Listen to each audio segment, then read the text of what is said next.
وهرين waxaan dhammaan shacabka Soomaaliyeed ugu hambalyeeynaa munaasabada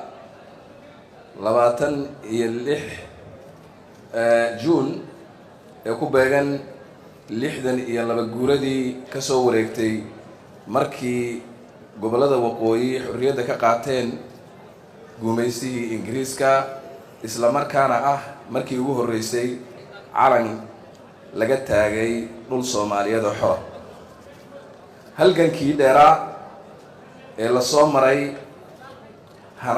soo maray hanashada xorriyadda aynu ku naaloonayno maanta ma ahayn mid hadiyad lagu helay ama sahal inagu soo galay ee waxay ahayd mid naf iyo maalba loo huray dadaalkaas dheer ee halgankii xornimo doonka waxaa xusuusin mudan in walaalaheenna waqooyi kaalin mug leh ay ku lahaayeen waxayna u hureen dhiigooda libta 26 Juun ayaana si gaar ah astaan ugu ah midowga labada gobol ee waqooyi iyo koonfureed reer waqooyi la'aantood ma suurta gasheen awlaadii halgamayaashii xorriyadda iyo midnimada keenay waxaan ogahay halka ay maanta joogaan iyo duruufaha qasbay in la kala fogaado halgamayaashii 26 awlaadoodii runtii kuma aynan riyoonaynin in maanta halka la kala joogi doono waxaan ballan qaadayaa in dadaalkii ay ku bixiyeen xornimada iyo midowga mid u dhigma aan ku bixin doono xalinta tabashooyinkii si loo helo Soomaali heshiis ah oo mustaqbalkeeda wadajir ku xalisata arrimaheedana guul la ku gaarta si wadajir ah walaalayaal ugu dambeyn madaxweynaha jamhuuriyadda Soomaaliya mudane Xasan Sheekh Maxamuud oo aan caawa inala joogin munaasabadan waxaa ka go'an in si dhab ah loo galo wada hadal walaalaheena reer waqooyi si loo gaaro natiijo sax ah oo raali gelisa dhammaan shacabka Soomaaliyeed meel kastoo ay joogaan waxaan habeenaya maalin haddii Ilaahay raado ka shaqayn doonaa isu furidda qulubta dadka Soomaaliyeed iyo inay wax wada yeeshaan